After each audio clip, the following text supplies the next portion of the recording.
Hey, what's up everyone? I'm Steve, and in today's tutorial we're going over a mountain pass that was inspired by the mountains of New Zealand.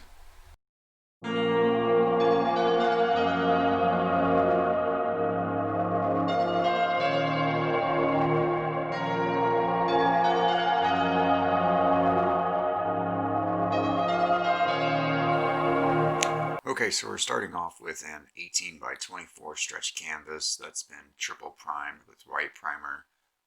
And then what I did was I took a little bit of black gesso and white gesso and made just a very neutral gray and covered the entire canvas. And the reason that I did that is so that my light colors would really show through a lot more and enable me to see exactly what the colors really look like. This is a good technique in order to show light and display light and keep yourself kind of on track with what you're trying to do. White canvases, when you try to go in with your dull yellow ochre with a white mix, they don't show up as well, so it's hard to really see exactly what you're putting on the canvas. So toning it down with a neutral color really helps to keep yourself on track. Another thing that you can do to keep yourself on track is to simply have your sketch already on the canvas. Um, One of the biggest problems that we have as artists is we see something in our mind and then we just try to get it transferred over onto the canvas and we don't have a map. So having this sketch gives yourself that map. It gives you your, not necessarily guidelines, but just something to work from and to start getting things established. And then of course you can change it. You're not glued to the drawing or the sketch that you've already made. It's just something that kind of keeps you on track. Like I know that I want the same colors reflected in the water that I do in the sky. So having that sketch shows me where exactly I can need to start putting those in. For these sky colors and the reflections in the water, I'm just using a dull ochre, yellow ochre mix with white and very little amount of yellow. Most of this is just yellow ochre, titanium white, and then as I get closer to the blue area, I did start to put just a touch of crimson red. The reason that I put this alizarin crimson inside of the yellow mix is because if you don't, when you start to blend that into the blue, it'll start to turn green, and I don't necessarily want those greenish tints in the sky or in the water until later. And that partly goes against something that you see me doing now that I've learned along the way, which is paint everything as if it were your last layer. And what I mean by that is even though you know that you're going to cover something up, that it's going to be hidden by something else, by either a darker color or a lighter color or just something else in general, you know that it's there. No one else may ever know that it's there, but you know that it's there. But what it does is it helps establish those colors, because some of those colors, some of those tones will shine through, and it may be something that you don't even realize is shining through, and you'll wonder why you can't get some effects or you can't achieve some type of result. And part of that is because the underlying colors were not established. For the initial layers of the mountains, I'm using mixes from ivory black, ultramarine blue, and burnt umber. Mixing the a small amount of burnt umber into your ultramarine blue will give you a very cool gray color, and that's important when you're trying to establish depth. Those cooler tones, those blue colors, they really help establish depth by pushing everything far away. Because as things are further away, color is less distinct. You may know that that mountain is covered in green trees, but your eye won't be able to see the green trees. They may only be able to see a hint of something. So having those cooler tones and those grays and those blues for whatever is the furthest back really helps to push all of those things back. And that's really what trying to build a painting is about, is deceiving the eye and creating a lie that is believable, because the eye knows that it wouldn't be able to see all of those details if it was actually there. If this was an actual picture, not all of those details would be captured. And as you come forward, just introduce more of those burnt umber and ivory blacks or Mars blacks colors that you have in order to create even more depth. And then lightly wipe off the excess oil with a blue shop towel. For the sky, I used a combination of burnt umber and blue in order to create the clouds, and I used a filbert brush and just small comma strokes in order to get the tapered effect that I was looking for. Here for the mountain, I'm using a combination of sap green and ultramarine blue in order to create that cooler green tone that I'm wanting for the mountains without bringing them too close. That way I don't lose my illusion of depth that I've created. On the right side, and you can't see it just because oil has that natural tendency to be shiny on camera. On the right side, I used a little bit more of ultramarine blue than green just to help give that a cooler sense to show that it wasn't so much in light and more shaded. And I'm using the same colors of green and blue on this mountain as well, but they seem significantly darker just because of the underpainting and having that established beforehand. You'll often see me tapping with that 2-inch brush in the direction of the land, and what that does is helps me create softness and still pushes everything back just a little bit. This is still the initial layer of the painting, so I don't want anything to become too bright yet, because what I'm trying to do is maximize my use of tonal range, and what I mean by that is I still have brighter colors that I can layer. I can still add more dimension to whatever I feel feels flat. And this helps in building atmosphere into your pieces. For this grassy midground, I'm using sap green with a touch of titanium white in order to lighten and brighten it just a little bit. I prefer not to use any cadmium yellow in the midground because yellow is a warmer color, which to me should be used more as a foreground color. So if I'm sticking true to trying to create as much depth as possible, then I want to create a lighter green instead of a warmer green in the midground.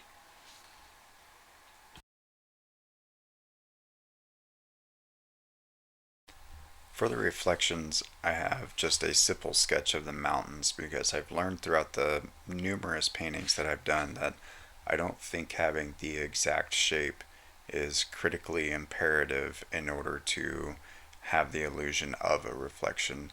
I think as long as you can capture the general shape and then capture the tones that are reflected, then I think that's generally good enough for what you're trying to accomplish as far as getting reflections. And you do this just the same exact way that you built them the other way when the canvas was flipped around, is by using your blue tones, your cooler tones for whatever is furthest in the background, and then slowly moving your way up darker through the tones, and then softening those tones as you go.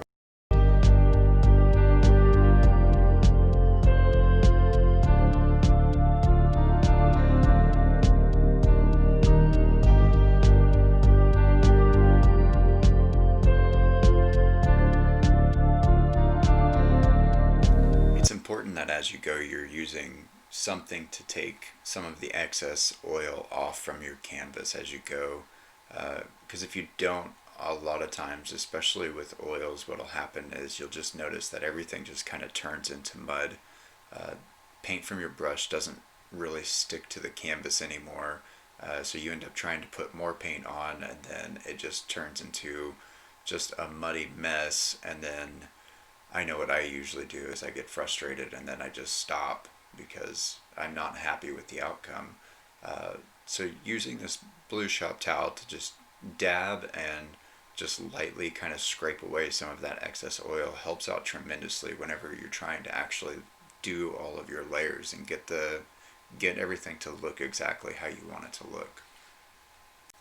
For this mountain here, I actually mixed up a little bit too light of a green. It wasn't necessarily what I was going for, but I ended up liking it, and with that I had to flip the canvas over and redo this mountain with those greens because I wanted to make sure that I had the same sort of value that was being reflected. Otherwise it would just be too distracting to the eye and you would catch it and then you would just wonder what was going on and why exactly it looked that way. So don't ever get too attached to something that you're afraid to go over it, or you don't want to touch it because you've already done it a specific way. It never hurts to tie things together. As a matter of fact, you really should be tying all of your colors, all of your tones, should be trying to get all of those in together. After leaving the painting to dry overnight, I can now start working on highlights, which is the most rewarding part of the whole process, because now you can start throwing in your golds and oranges and yellows and even bright whites. Because if you do that too soon, like I said earlier, you're going to get just too much mud. But I realized that before I want to start doing too much of that, I need to try and create a little bit of more of dimension. And one of the ways that you can do that is by just rolling in mist all across this. This is a mountain scene. It's early in the morning. So to me, I would think that there would just be mist coming off of these mountains, just going everywhere. And then those gold colors and those yellows would just be reflecting off of that. One of the best ways that I've found to put this mist in is with a makeup brush that I borrowed from my wife. Luckily, she hasn't asked for it back yet, but it's has super soft bristles, and so it just allows you to push this paint around without making really any definitive lines.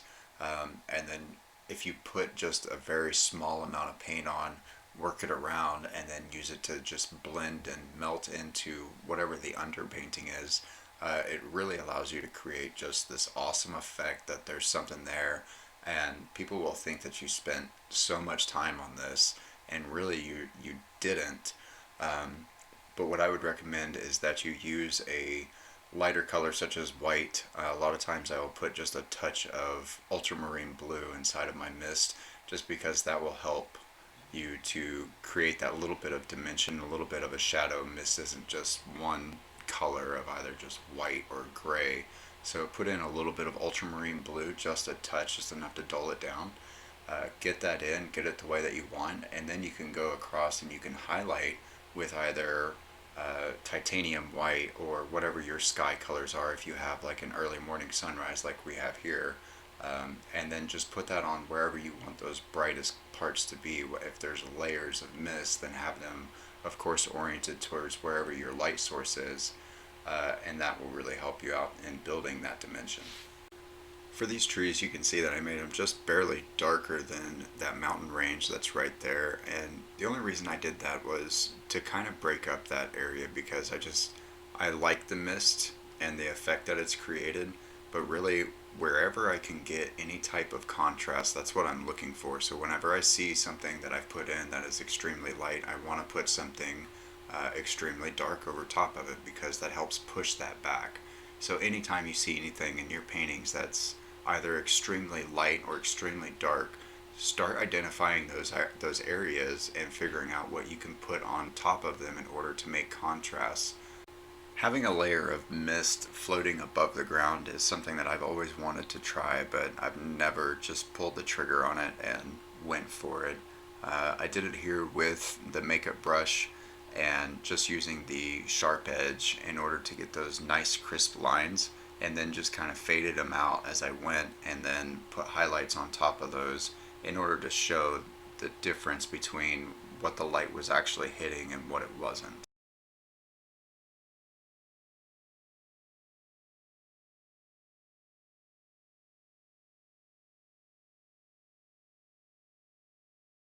These trees weren't originally part of what I had planned for this painting, but I saw an opportunity to provide some contrast against that light background that I have for a sky.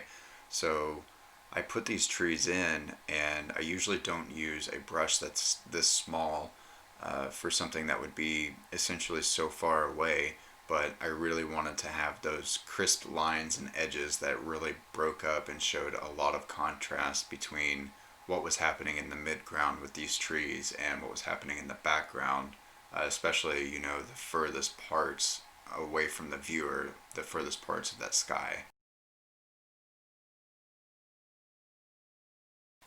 This was another opportunity that I saw to provide a little bit more contrast, as well as try and balance things out, because I have the large mountain that's on the left side, and these mountain ranges that are on the right, they're large, but they aren't as bright because I'm trying to show that they're further away.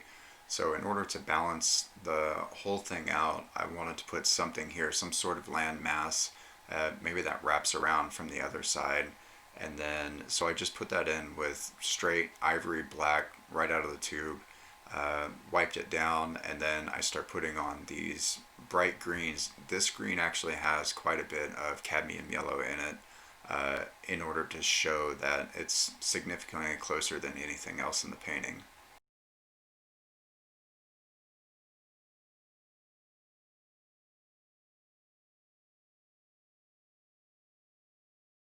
These highlights now don't really seem to make much sense, but I knew that I could go ahead and get them on because I knew where I was going with what I wanted to do for the sunrise coming in that you can see now.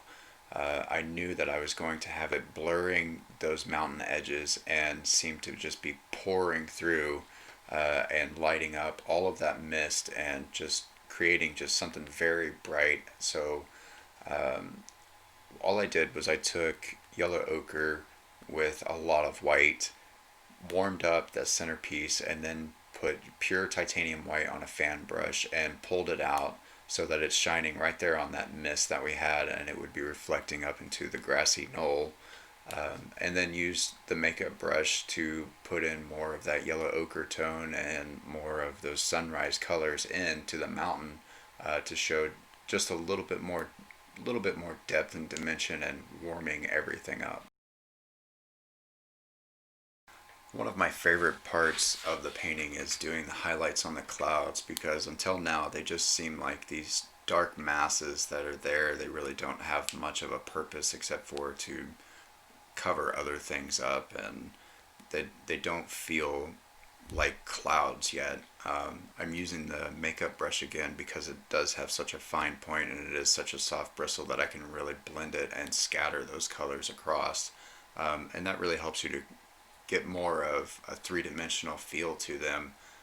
They don't just look like colors that were slapped on top of another color once you fade them out and start blending them in with other things. And then of course you're oriented towards your light source. So the clouds in the middle, the highlights more on the bottom, and then on the left they're on the right side, and so on and so forth. And then I just keep going on with brighter and brighter layers. The reddish tones, orangish tones were the initial set, on top of the dark layer, and now I'm going through with more of a yellow ochre and titanium white mix, and then again with a titanium white mix, just pure titanium white, in order to really brighten everything up.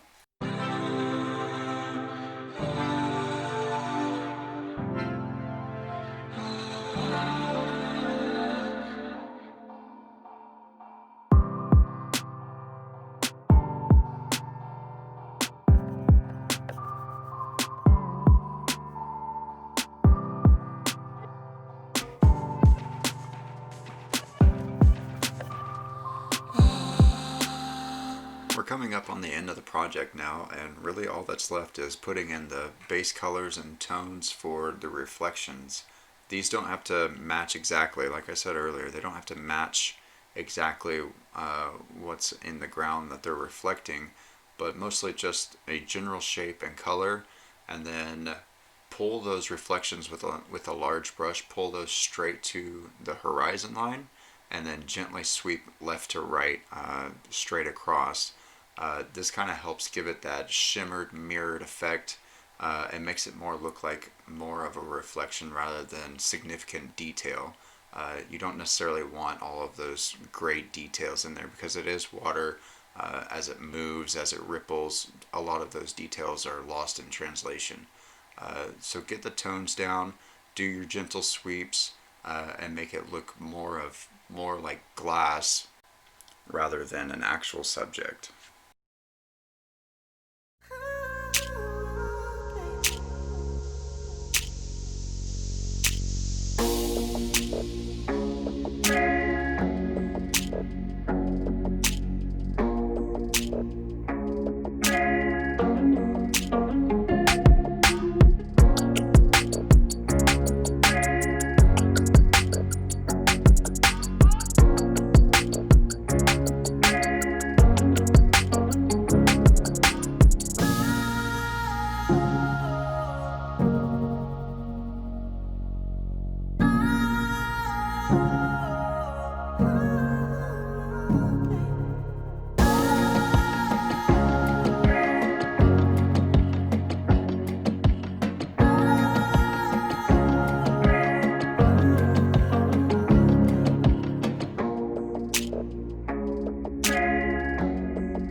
Finishing up with these trees, I still want to use that small brush in order to make sure that I still have the contrast in the sky that I have in the actual trees above.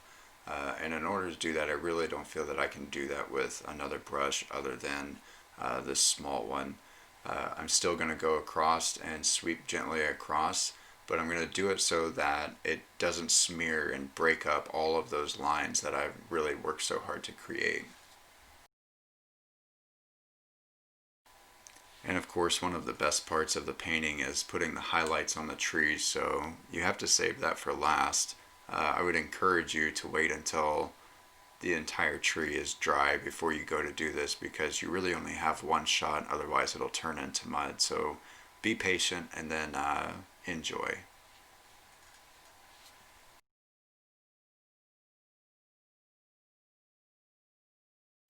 And with that, I think that we've got a finished painting. If you've enjoyed being here with me, make sure that you like and subscribe. It really does help. If you have any questions, feel free to ask in the comments below, or you can find me at Oil Escape Studios on Instagram or Oil Escapes on Facebook. Thanks for joining me, everyone, and happy painting.